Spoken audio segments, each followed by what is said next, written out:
বাংলাদেশের সরকারি দপ্তরের চেনা দুর্নীতির চিত্রের মতোই এবার সৌদি আরবও মিলছে অনিয়মের ভয়াবহ থাবা। এক মাসে ৩,০০০ অভিযানে ধরা পড়ল ৯৭ জন। বাংলাদেশের মতো খোদ সৌদি আরবেও সরকারি কর্মকর্তাদের বড় একটি অংশ জড়িয়ে পড়েছেন ঘোষ ক্ষমতার অপব্যবহারের জালে। দেশটির দুর্নীতিবিরোধী শক্তিশালী সংস্থা নাজাহা গত এপ্রিল মাস জুড়ে বড় ধরনের এক সাঁড়াশি অভিযান চালিয়ে দুর্নীতির এই চিত্র সামনে এনেছে।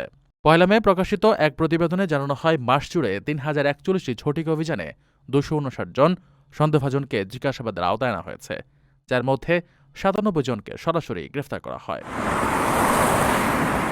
তদন্তের আওতায় থাকা ব্যক্তিদের মধ্যে স্বরাষ্ট্র, প্রতিরক্ষা, স্বাস্থ্য ও মানব সম্পদ মন্ত্রণালয়ের মতো গুরুত্বপূর্ণ দপ্তরের উচ্চপদস্থ কর্মকর্তারা রয়েছেন।